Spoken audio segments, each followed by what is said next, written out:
Les territoires. 485 milliards d'euros par-ci, 200 milliards par-là, 109 milliards ici. Bienvenue dans le monde miraculeux de l'IA et de son concours de celui qui a la plus grosse enveloppe.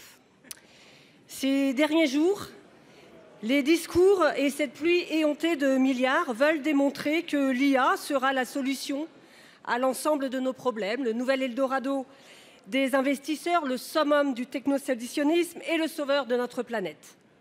Mais dans la vraie vie, et l'épisode DeepSeek est une nouvelle alerte, l'IA est une bulle.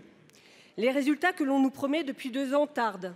Et il existe aujourd'hui peu de certitudes, mais beaucoup de contraintes. Ce qui est déjà sûr, c'est que l'IA a d'ores et déjà un coût écologique considérable et insoutenable à ce stade. Et au-delà du coût social à venir, l'IA porte déjà un coût humain.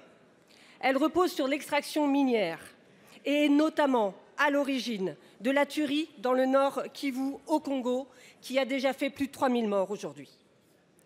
Elle impacte la santé mentale, elle interroge la propriété intellectuelle et elle met en danger nos droits fondamentaux et nos démocraties. Aujourd'hui, seule l'Union européenne pose une réglementation unique au monde, composée de 5 véhicules législatifs dont l'IA Act.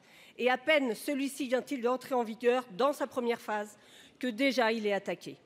Le président Macron, grand promoteur de la Start Nation, a mis en scène hier la signature d'une déclaration internationale pour que, je cite, une IA éthique, inclusive, ouverte et durable pour les populations de la planète, le fameux en même temps. Et je viens de vous entendre, madame la chargée de l'IA et du numérique, avec vos mots, performance, accélération. Alors j'ai qu'une question. Confirmez-vous un soutien sans faille de la France à l'IA Act et au renforcement de la régulation européenne de l'IA sans plier aux pressions des géants de la tech et aux grands intérêts financiers qui comptent encore se remplir les poches? En un mot, la France va-t-elle soutenir le leadership européen face à la vague d'illibéralisme et de dérégulation outrancière au détriment des droits fondamentaux et des limites planétaires?